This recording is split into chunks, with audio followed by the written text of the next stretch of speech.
Hi, welcome to week 8. Amazingly, this is the last week of the course. Geez, how did that happen? But you still have 2 weeks to really dig in and give yourself to the process of your own transformation.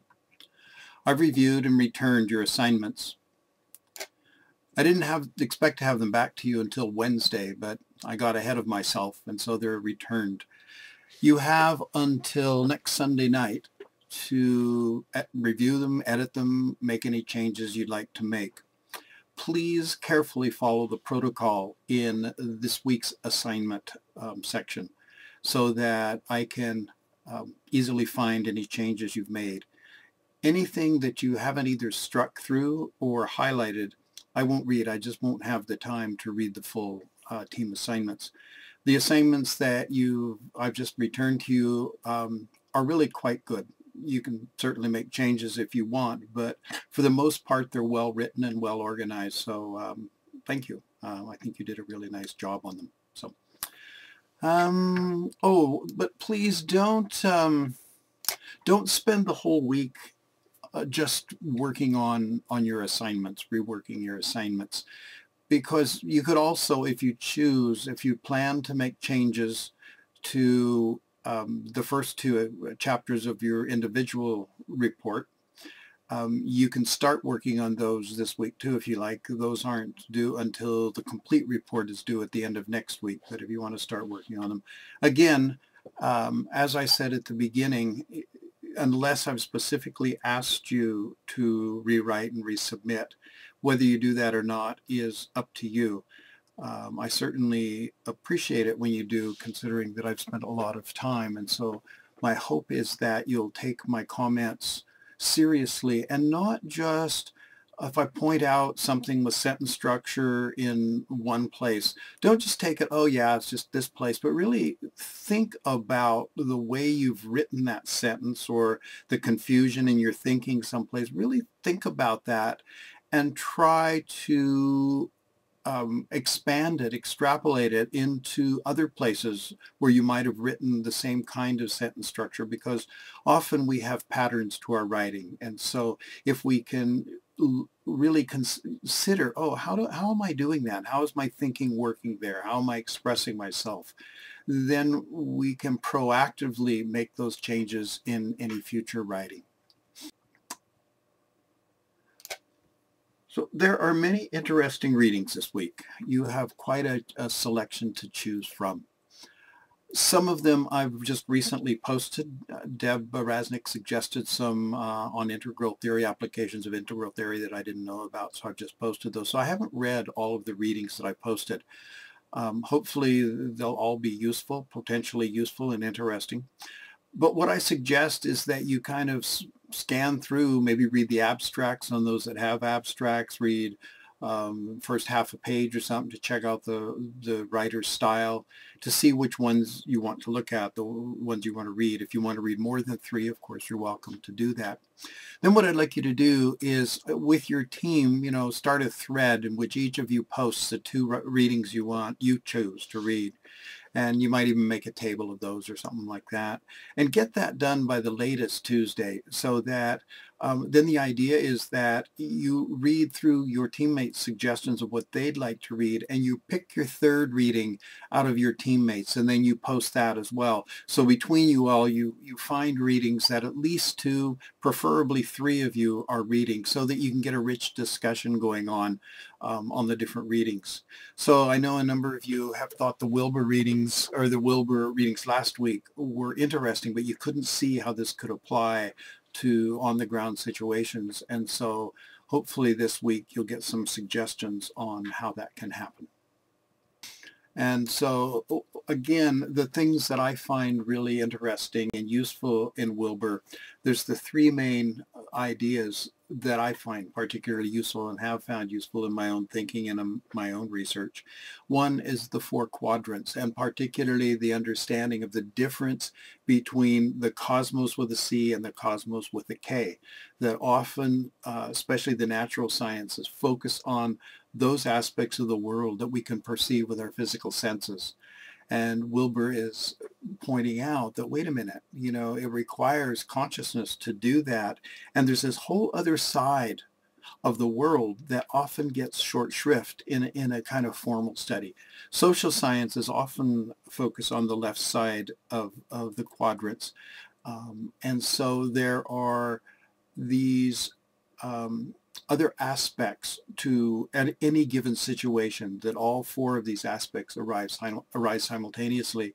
I think this is particularly useful and important when we're looking at environmental questions, because if we're hoping to trigger change, invite change in the people we're communicating with, then we really need to understand where they're coming from, and where resistance to change might arise, where their worldview, the context in which they live their lives. And so it's really important that we explore those aspects of any given situation, I think.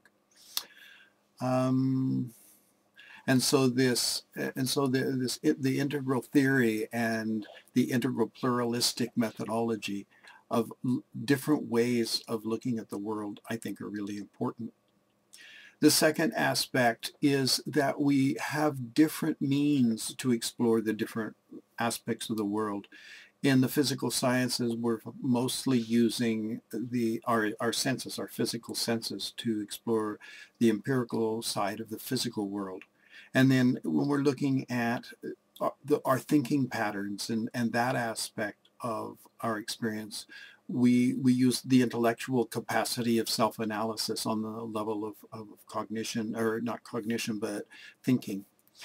And if we choose to explore the non-intellectual, the non-rational aspects of our minds, then we use meditation and contemplation, and we'll get into that more next week. So that's the second aspect, so that we have these different parts of ourselves, these different developmental traits that arise, different ways of seeing the world, experiencing the world, and responding to the world, depending on what Wilber calls the stage of our cognitive development, or spiritual development. I don't like to take it too literally, because I think it can be fairly judgmental and elitist, but I think it is useful not necessarily to see it so linearly as Wilber does, but to really, in any situation, try to understand where we're coming from as communicators and receivers of communication, and also where the other people that we're communicating with, where we're coming from on that trajectory. Are we just acting out of sort of an instinctual, magical mindset, or a rational mindset? Or is there the possibility that we're going beyond the rational into the trans-rational, where we really experience this identification with other people and with the whole world, with the non-human world as well? Office hours this week will be on Wednesday from 6 to 7 p.m. PST. So if you're free and would like to join us, you're welcome to bring your questions or just listen in, whichever way you choose. I'm not clear how useful the office hours are to many of you. Only 4, 5, 6 people, 7 people perhaps have been attending, and I have no way of knowing if the rest of you are listening to the recordings of the office hours and finding benefit in them or not. So next week, I also ask you to use the journal function to fill out a feedback form. This is in addition to the feedback that Royal Roads asks you to do. This invites you to give more detail on a personal level of things that really worked for you in the course and things that didn't work for you. And so I'll very much appreciate hearing from you, so that each year, hopefully, I can make the course more available and more challenging, and at the same time less confusing. There has been some confusion in organization this year because of the major changes to the course, and unfortunately it didn't get a qualitative review as it should have gotten. So but I really appreciate all the ways you pointed that out to me. So what was I going to say? Oh, so when you fill out the journal function, I'll appreciate if you'll include in that, and I'm saying that this week because I may forget next week, but if you'll include in that whether you listen to the recordings of the office hours every week, if you found them useful, and if you have suggestions on how to improve them to make them more relevant to your concerns, your questions, your confusions. So I'll appreciate that. Thank you. A sense of futility. We all can see the need for pragmatic activity in the world to address the various problems that we feel are looming over us, and that, sometimes we feel that there's just no way. There's too much inertia, there are too many vested interests, and really the changes that are required are not going to happen. We're basically just fucked.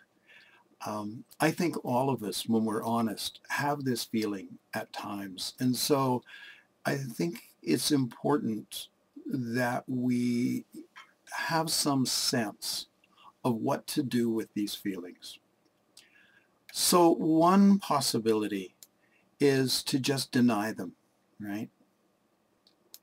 We can ignore them, pull up our boots, and just get on with the practical doing of making whatever difference we can in the world, living our own lives as well as we can. So we can do that, just not pay any attention to those feelings. And that can be useful at times.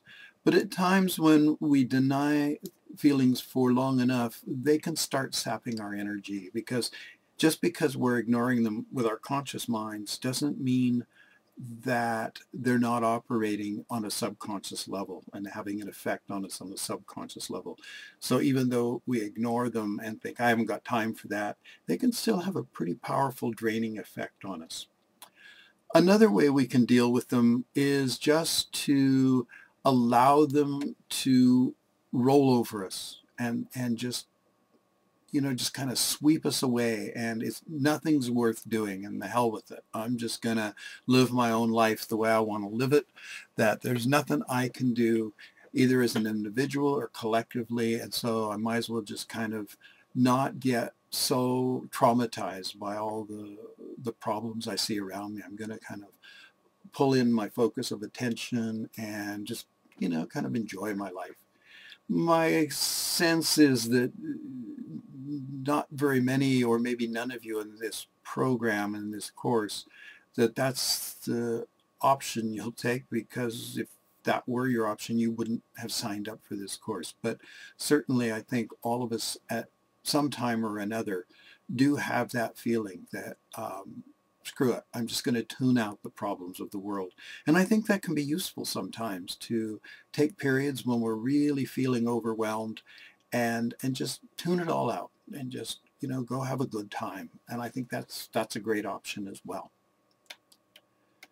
There's another approach that's suggested by the writings of Pema Chodron, and it's included in this week's notes. And so I just want to talk about it and maybe even read that quote, because I think it's really important and useful. She writes, "You can take it all in.